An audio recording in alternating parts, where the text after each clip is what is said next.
And I want to let you know, it actually doesn't even hurt his feelings.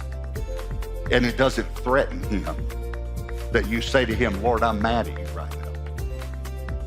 He might even say, kind of like to Martha, I understand. Here's what I want to say to you, that every time something happens in your life, you get to choose whether to respond as just a human or as a human saved by grace. So you get to choose whether I'm going to respond with just my human emotion of fear or anger or resentment or, whatever, anxiety or worry, or you get to choose to respond as a human saved by grace with trust and faith and joy, even though you might still experience some other emotions, right? So I got 3 points, obviously. Here's number 1, quiet or busy. Quiet or busy. And let me just give you a little bit of a bottom line so you can be looking for this. When stress and worry and anxiety, something like that comes into your life, do you respond by getting quiet with God for a little while first, or do you respond by getting busy? If I just get busy, I can take my mind off of it. The problem is that's a little bit true, but when you finish doing what you did, the worry's still there. The only one who can take care of the worry is Jesus. So you got Luke chapter 10, verse 38. Now it happened as they went that he entered a certain village. That's Bethany, by the way. And a certain woman named Martha welcomed him into her house. We believe that Martha was a widow, and this was her house. And she had a sister called Mary, we believe a younger sister, who also sat at Jesus' feet and heard his word. This word heard means absorbed. It's more than just hearing, it's an understanding of the information, not just hearing the information. Absorbed his word. But Martha was distracted with much serving. Now, I want you to notice the word much, because why was it much serving? We have this idea that Jesus traveled around with 12 guys, so it was 13 guys. First of all, 13 men in your house would be much serving, okay? But what we don't realize is theologians believe there were 20 to 30 people that traveled with Jesus all the time, men and women. And we're in Luke 10, let me just back up to Luke 8, verse 1, says, now it came to pass afterward that he went through every city and village, preaching and bringing the glad tidings of the kingdom of God.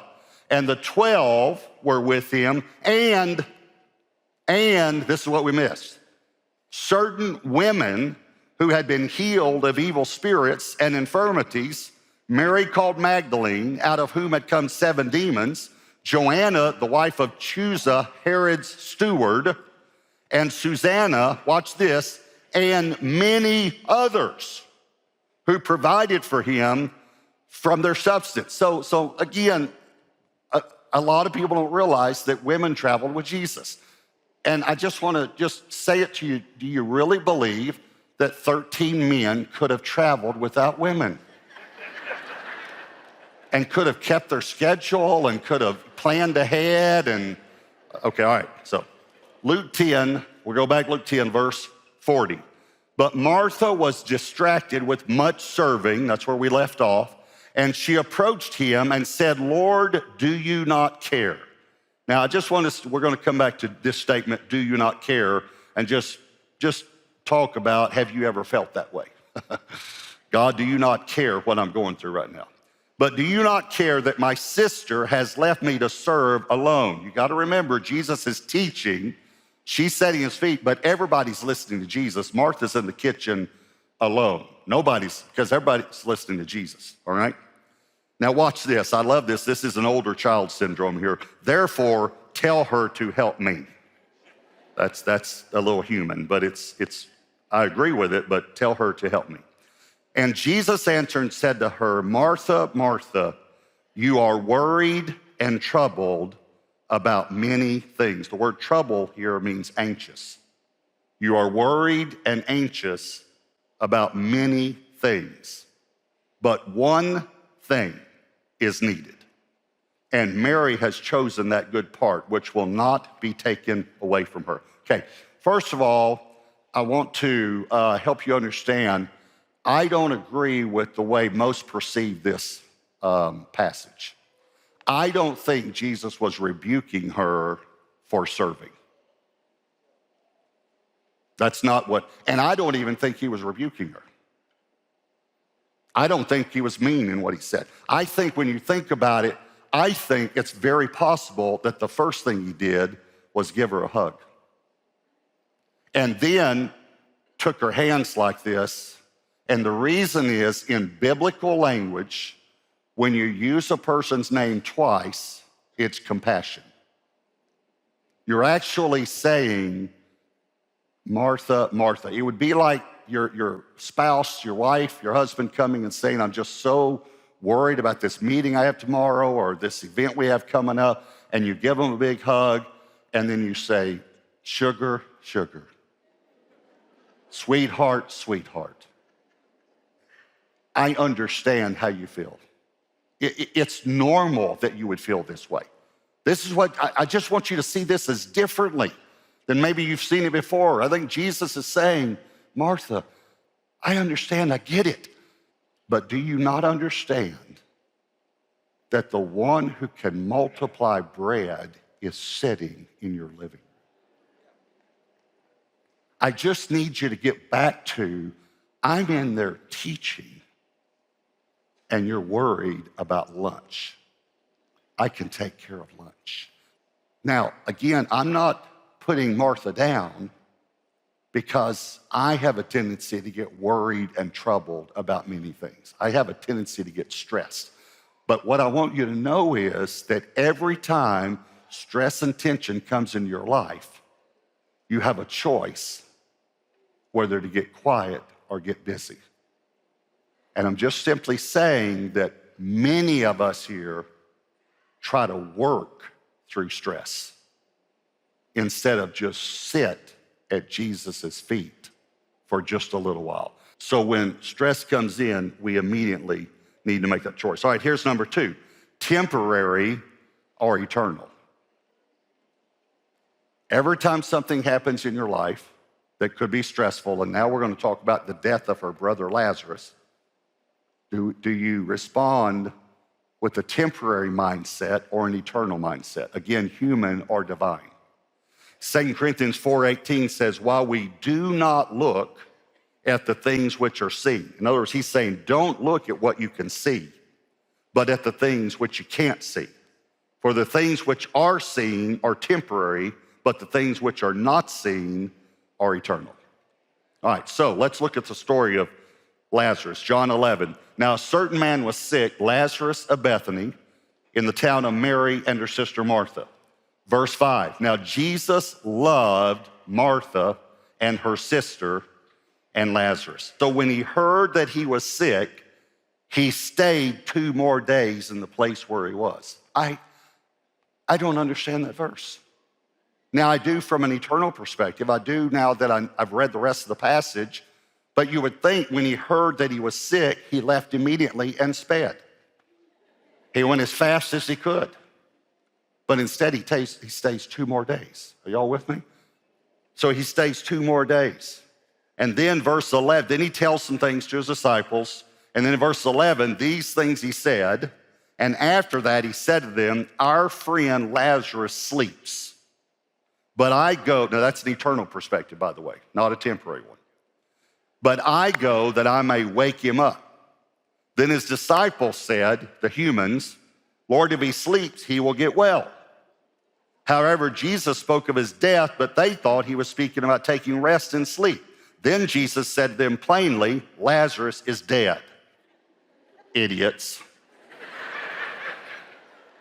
And I'm glad for your sakes. Notice, I've never seen this before. I'm glad for your sakes, idiots, that I was not there, that you may believe. Nevertheless, let us go to him. Then verse 20. Now Martha, as soon as she heard that Jesus was coming, went and met him, but Mary was sitting in the house. How many years has she been sitting in the house now? It's the same thing. Martha is serving, Mary is sitting. Again. Now, you know what this shows? It shows different personalities. So the brothers died, Martha's working, Mary is contemplating. What I'm trying to say to you is, I'm not rebuking you if you're a person that says, I need to get busy. Not at all. I don't think Jesus was rebuking Martha for being busy. I think he was instructing her that you can get busy all you want, but if you never sit at my feet, you're not going to get over this. That's what I want to help you understand, all right? Verse 21. Now Martha said to Jesus, Lord, if you had been here, my brother would not have died. Now, I'd like for you to commit that to short-term memory. Lord, if you had been here, my brother would not have died, all right? But even now, here's a divine response from Martha. So we always lift up Mary and put down Martha. Here's divine from Martha.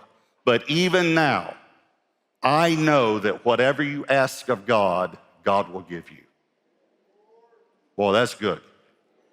And her brother's been dead 4 days. Jesus said to her, your brother will rise again.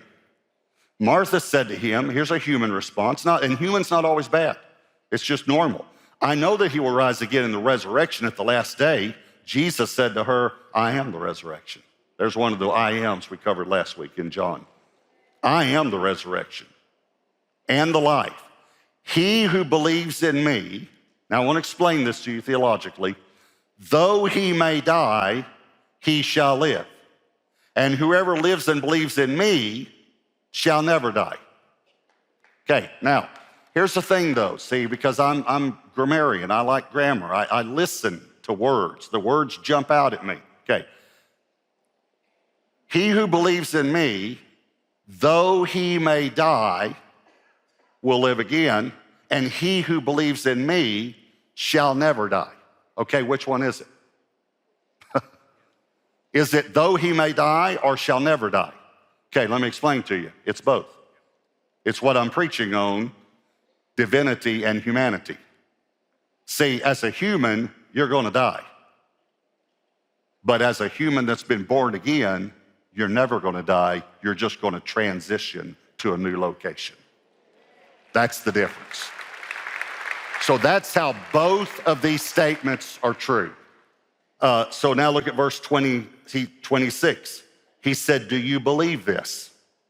She said to him, yes, Lord, I believe that you are the Christ, the Son of God who has come into the world. Okay, that's real familiar to something we read a few weeks ago that Peter said, I believe you're the Christ, the Son of the living God. And Jesus said to him, that's divine.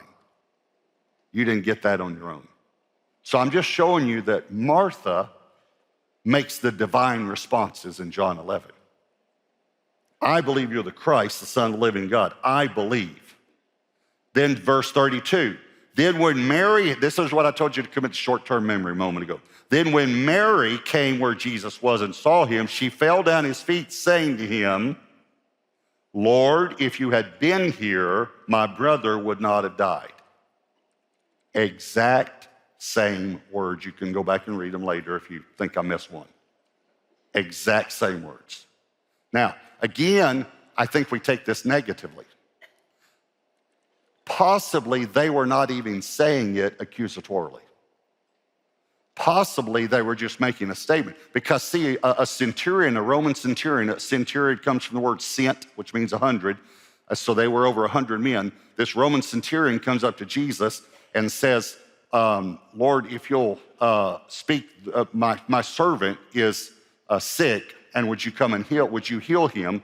And Jesus said, yeah, I'll come with you. And he said, you don't even need to come, just speak the word and he'll be healed. And it says Jesus spoke, and from that moment he was healed.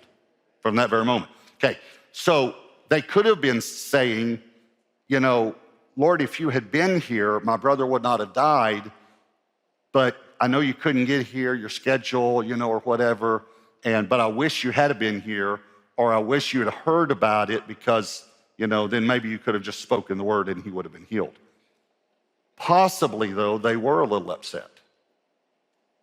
Possibly they knew that they had sent messengers and that Jesus stayed 2 more days.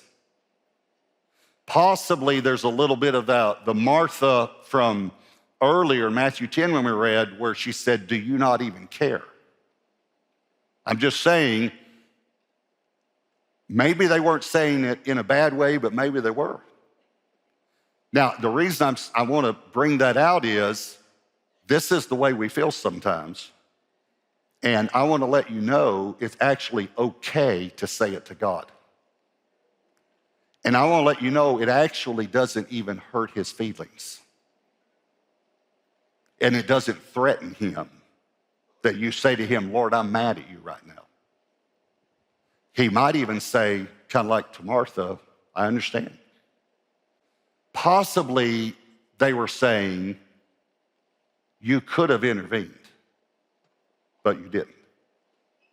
Now, I want you to think about it, because sometimes when we go through tragedies, and I'm not trying to bring up a painful memory for you, but that goes through our humanity, our human minds thinking, "Lord, I heard about people getting healed, and yet my son didn't get healed. My sister didn't get healed." What I want to say to you is it's okay for you to say it. And I actually think he would rather you say it to him than just think it. And by the way, he knows what you're thinking anyway. So I think they were trying to I think they were expressing their hurt and their disappointment. And that's okay to do that. See, we have this temporary or eternal. I'm gonna use the board here for a minute, okay? So this is, the first time I ever heard this was just reading a theological book years ago. This line is going to represent eternity, all right? The reason it has an arrow on both ends is because eternity is not from now on. Eternity is it's always existed is what the word eternal means, okay? All right, so that's eternity, okay? The line. I'm going to put a dot. Let me do it let's say like that, okay? That's your life. And let's just say you live to be 100 years old. And so if that was 100 years, and I made the dot really bigger, but somewhere in here is like 10,000 years, 20, 30, 40, 50, 60, somewhere you get to 100,000, then somewhere in here, maybe over here you get to, it's not up to scale, to 1 million, and then 10 million, and you people over there to 100 million years from now, okay. So there we go. All right, here's my point. What's most of your focus on? The 100 years or eternity? What are most of your thoughts on? Here's a good one. What are most of your prayers about? This is the old saying, "Pastor, you've quit preaching and gone to meddling." This is what we think about, pray about, have emotions about most of the time, is this dot instead of eternity. Every time something happens in your life, you can make a temporary decision or an eternal decision. And this is what John 11's about. He's trying to help them to understand that. All right, so then let me hit just a little more about Jesus understanding death. And again, I think we misinterpreted this passage. John 11, verse 35 is the shortest verse in the Bible. Jesus wept. Would y'all like to memorize a verse in the Bible tonight? Today, huh? You want to do that? You ready? Jesus wept. You just memorized a verse in the Bible. It's got a subject and a verb, and that's it, all right? Then the Jews said, "See how he loved him." Okay, I don't think he was weeping over Lazarus' death. And all you gotta do is back up 2 verses to see what he was weeping about. Verse 33 says, "Therefore, when Jesus saw her weeping," that's Mary, "and the Jews who came with her weeping, he groaned in the spirit and was troubled."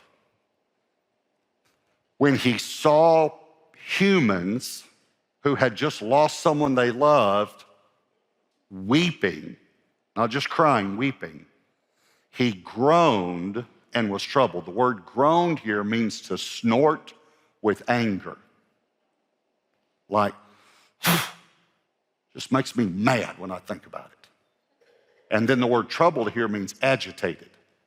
But he wasn't angry and agitated at Mary. He was angry and agitated at death. So on the cross, he destroyed it completely and took care of it so it would never have power over us again. He wasn't weeping over Lazarus dying. He was about to raise him from the dead. Jesus wept, and everyone say, see how much he loved Lazarus. It wasn't Lazarus he was weeping about. It was Mary and Martha. It was the family that had gone through that. So there's so many things I think here's the way 1 Corinthians 15 says it in the Message. Then the saying will come true, death swallowed up by triumphant life. Who got the last word, O death? O death, who is afraid of you now? Because of what Jesus did at the cross. Who's afraid of you now? And then again, I just love to see the humanity in this. Verse 38, then Jesus, again groaning in himself, again snorting with anger, came to the tomb. It was a cave and a stone lay against it. Jesus said, take away the stone. Martha, the sister of him who was dead, here's just a human thing to say, said to him, Lord, by this time there is a stench, for he's been dead 4 days. Now, I like the way the old King James says it. The old King James says, he stinketh. He stinketh. It's kind of like you say to a baby, oh, come here, let me, oh, what, Mom? Okay. She just gives a human response. He stinketh. All right, so that's 2. Here's number 3, and it doesn't take long to cover this. Human turned divine. I want to show you that you might do something that feels completely human to you, and yet it actually turns into something divine. Now, that was John 11. Here's John 12, verse 1. Then 6 days before the Passover, Jesus came to Bethany, where Lazarus was, who had been dead, whom he had raised from the dead. There they made him a supper. Now, watch, this is not a surprise, and Martha served. But Lazarus was one of those who sat at the table with him. Then Mary took a pound of very costly oil of spikenard, anointed the feet of Jesus. Matthew and Mark says she also anointed his head, and wiped his feet with her hair, and the house was filled with the fragrance of their oil. And then remember, Judas got mad about it. He said this could have been sold for a year's wages, given to the poor, and he didn't care about that because he stole out of the money box. Verse 7, but Jesus said, let her alone. She has kept this for the day of my burial. And Mark 14 says, she has done what she could. This is why I want you to know. Sometimes you might think what you're doing is just human, but it's just what you can do. She has done what she could. She has come beforehand to anoint my body for burial. Assuredly, I say to you, wherever this gospel is preached in the whole world, what this woman has done will also be told as a memorial or as an eternal thing. I mean, it's still being told today. Here we are over 2,000 years later, and I'm telling you about it today. This has become eternal, what she's done. By the way, this is the only anointing for burial Jesus' body had, because they had to get him in the tomb quickly because it was the Sabbath, the sun was going down, and so it says they showed up on the morning after the Sabbath, and they brought 100 pounds of spices to embalm his body, but of course we know he wasn't there. That's what Easter's all about, the resurrection, okay? So here's something she thought, I'll just do what I can. I'll just do, and to her it was just an impression, and yet God turned it into something that was divine. We're humans, but you can do something that God, who is the divine, could use to touch someone else. Hey everyone, I'm Pastor Robert, and thank you so much for watching my YouTube channel. Be sure to share what God is teaching you in the comments below so that it might encourage others. And click the subscribe button and then tap the bell icon so that you'll be notified every time a new video is posted. And don't forget, you can watch full episodes anytime right here on my YouTube channel. Thanks again for watching.